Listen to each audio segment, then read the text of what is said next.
너는 몰랐지. 삶을 위해 쓰인 글을 소개합니다. 자신을 위한 삶을 살아내고 있는 이들의 이야기를 전하는 라디오 위암의 글 1회차를 시작합니다. 여러분은 스스로를 위해 어떤 걸 하고 계신가요? 저는 걷기를 하고 있습니다. 가끔 글을 쓰고요. 그러면서 저를 돌아보고 보살피곤 합니다. 오늘도 치열하게 하루하루를 살아가고 있는 모든 분들을 응원합니다. 같은 마음으로 글을 통해 위암을 행하는 이들을 소개하려 합니다. 오늘 하루는 어떻게 지내고 있는지 함께 나눠봅니다. 위암의 글은 누구나 게스트로 모십니다. 자신을 위한 글 한 편, 누군가를 위한 글 한 편이 있다면 그것으로 충분합니다. 여러분의 글을 소개하고 여러분의 삶을 소개합니다.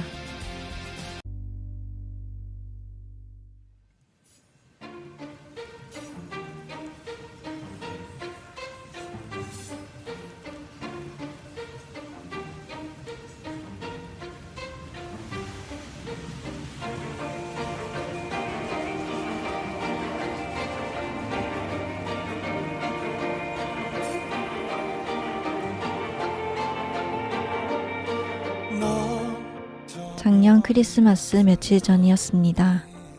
퇴사를 한 주 앞둔 상황이었는데요. 일은 많이 남았고 시간은 부족했습니다.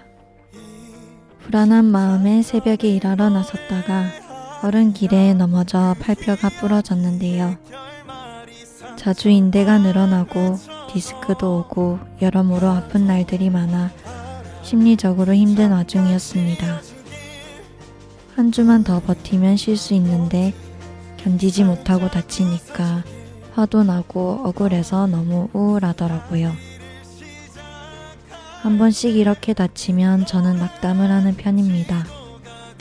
어떨 땐 이 몸으로 어떻게 남은 삶을 살지 하는 좌절감마저 들게 되는데요. 그때 이 책을 읽게 됐습니다. 김미연 작가님의 잘 지내기를 바라는 마음입니다. 10여 편의 글로 구성된 에세이집인데요. 작가 소개는 이렇게 적혀 있습니다. 쓰는 일에 마음을 쓰며 지내고 그래도 쓰는 일보다 잘 지내는 일이 더 중요하다고 생각한다. 저도 이 부분에 동의합니다. 여러분도 그러시겠죠? 정말 놓치기 싫지만 아이러니하게도 잘 지내는 일에 신경 쓰기가 참 어렵다는 생각을 합니다. 작가 소개와 책 제목을 보고 궁금했습니다. 잘 지내는 걸 중요시하는 사람은 어떤 일상을 보낼 수 있을까 하고요. 이 프로그램을 시작하게 된 계기가 되는 책입니다. 잘 지냄을 향한 마음을 기록한 글을 소개하면 좋겠다는 마음으로 시작하게 되었습니다. 잘 지내길 바라는 마음은 글쓴이의 일상을 여러 단편으로 보여주고 있습니다. 생일에 대한 이야기나 가족 이야기, 친구 이야기. 살아있는 사람이라는 글을 보면 글쓴이를 조금 짐작해 볼 수 있습니다. 이 글에서는 오랜만에 연락 온 친구가 바쁘고 건강하게 잘 지냈다며 소식을 전해옵니다. 글의 한 부분을 읽어드려요.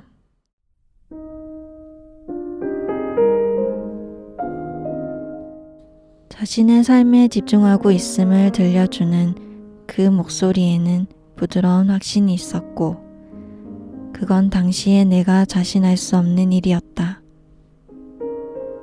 어디에도 몰입하지 못하고 분산된 나를 통제하지 못하는 날들을 보내는 중이었다.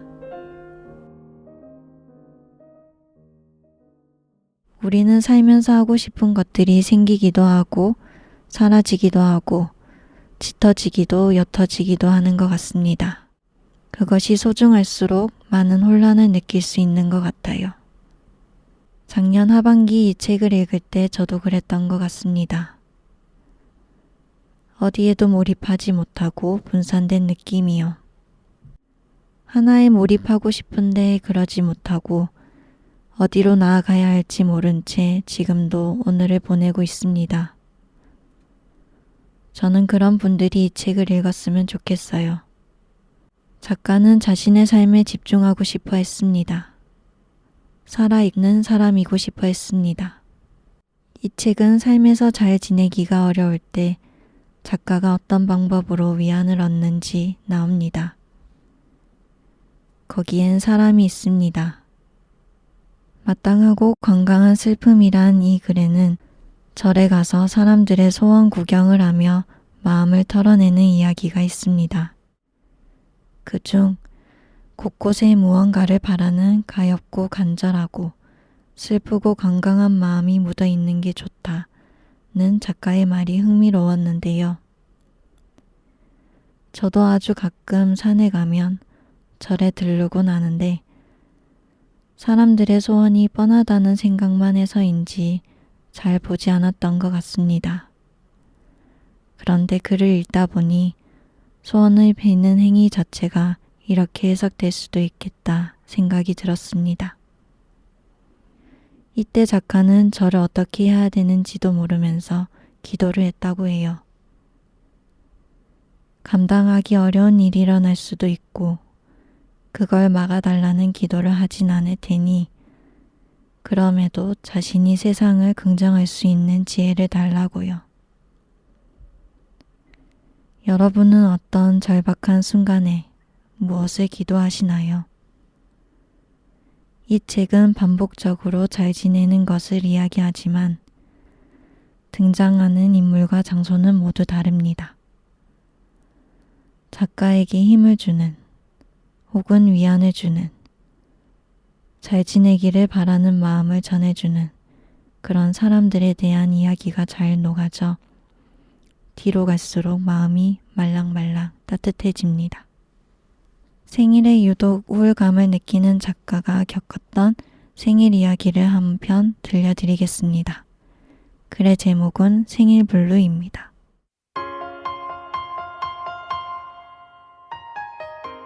해마다 생일을 우울하게 시작한다. 눈을 뜨자마자 스스로를 차갑게 얼려버리는 고약한 습관이 있다. 생일에 마땅한 기분값을 정해둔 사람처럼 무감한 얼굴로 깨어나 아침을 보낸다. 최근에서야 생일블루라는 단어가 있다는 것을 알게 됐다. 생일에 우울한 기분을 느끼는 사람이 나뿐은 아니구나 생각했다. 나는 심각하진 않지만 종일 낮게 깔린 우울감에 시달렸다.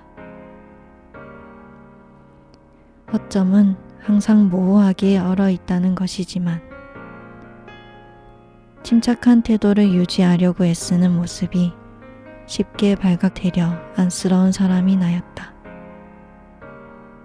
생일을 담담하게 넘어가지도 못하고 그렇다고 달가워지도 않는 어정쩡한 꼴이었다.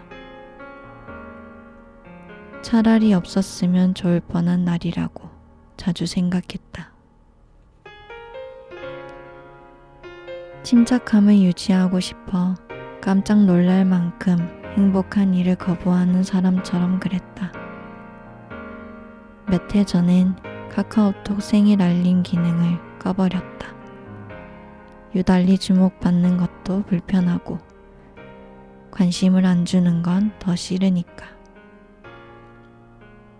어느 쪽도 기울고 싶지 않아서 껐다. 그리고 그의 이후 내 생일은 5손가락 안에 드는 사람만 축하하며 지낸다. 생일에 당연히 기뻐해야 한다고 생각하진 않지만 기저에는 그런 생각이 있을지도 몰랐다.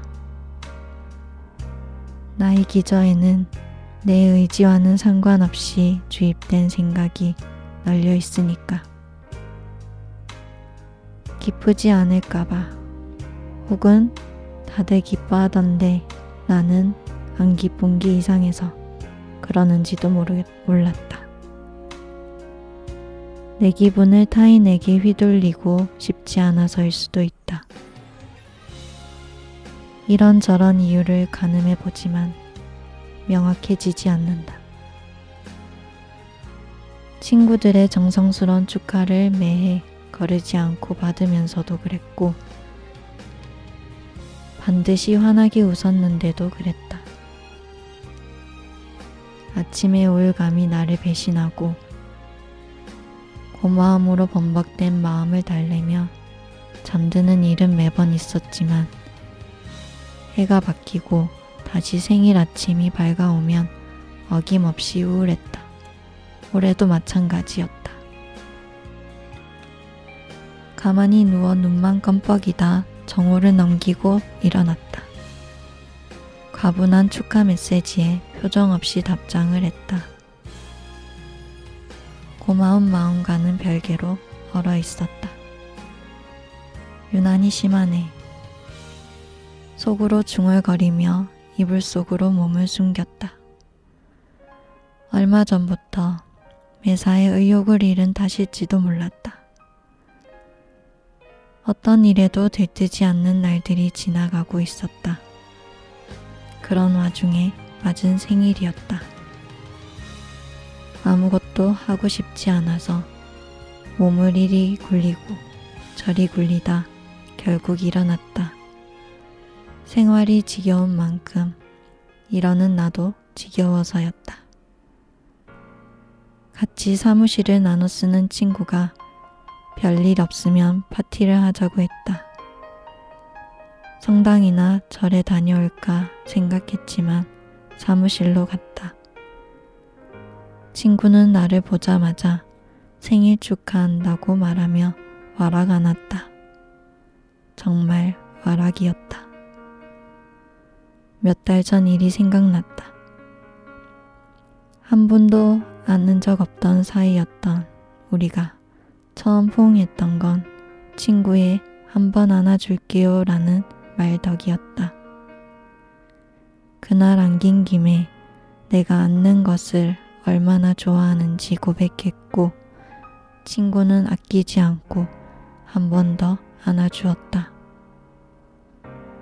하루에도 몇 번씩 포옹하는 삶을 산다면 우리는 반드시 나은 기분으로 하루를 보낼 거라고 생각했다.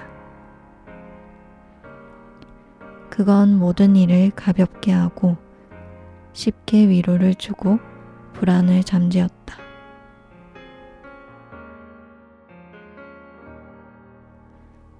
생일날 처음으로 마주한 사람이 나를 껴안고 잊어버렸던 감각이 깨어난 듯 했다. 참 쉽게였다.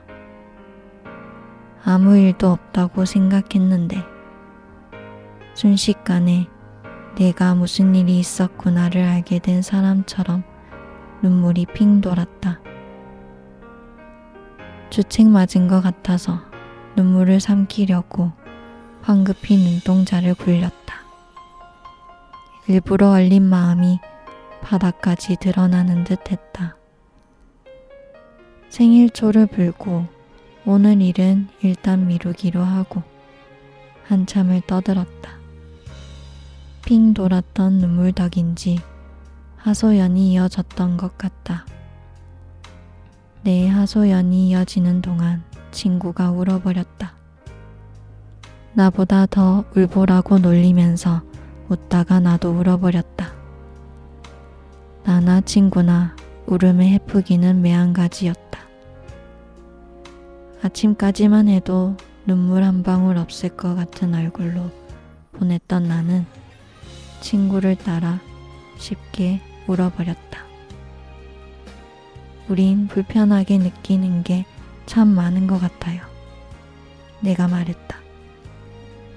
친구는 이제는 그 답을 알 것 같다는 표정으로 대답했다. 분리가 안 돼서 그런 거예요. 그것이 꼭 나의 전부인 것 같고 내 삶인 것 같고 나에게는 아직 다루기 어려운 감정들이 널려 있다. 생일에 느끼는 우울감도, 무감한 내 상태에 대해 느끼는 두려움도 모두 내 속에 나 자신이 크게 자리해서인지도 모르겠다고 생각했다. 하지만 이 모든 것에 대해 단정할 순 없다. 다만 모르는 것 투성이인 와중에 한 가지 확실한 건 무언가를 녹이려면 다른 존재가 필요하다는 것. 이를테면 지금의 나보다 뜨거운 것들, 와락이나 눈물과 같은 것들은 때로 몹시 도움이 된다는 것이다. 그리고 그것은 단 한 번으로도 가능했다. 한 사람의 포옹은 내게 떠오른 어떤 감정도 이상하지 않다고 말해주었다. 꽝꽝 얼어있던 마음이 순식간에 증발되었다. 아무 일도 아니었다는 듯이 흩어졌다. 가벼운 걸음으로 근사한 저녁 식사를 하러 갔다. 또다시 생일 블루가 나를 지나갔다.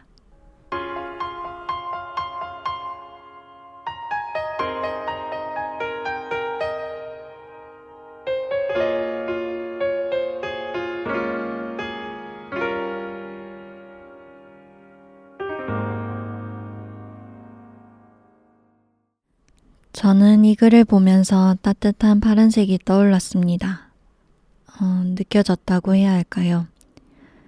생일 블루에서의 블루는 우울함을 뜻하지만 우울함을 순식간에 벗어나게 해주는 이가 있다는 건 참 부러운 일입니다. 특히 이렇게 포옹으로 환대해 줄 수 있는 사람이 있다는 것은 가슴 벅찬 일 같습니다. 책에는 이 친구 말고도 여러 사람이 등장해요. 편지 연재를 하던 작가에게 답장을 보내온 독자의 이야기도 있고요. 서로의 꿈과 좌절을 들어주고 응원하는 친구들도 있습니다. 뜬금없이 전화와서 쫄지 말고 원하는 대로 살라는 오빠도 있고요.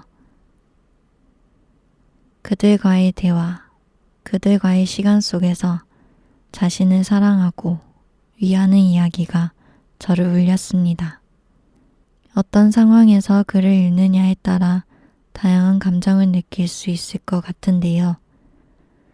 저는 다 읽고 나니 위로받는 느낌이 들었습니다.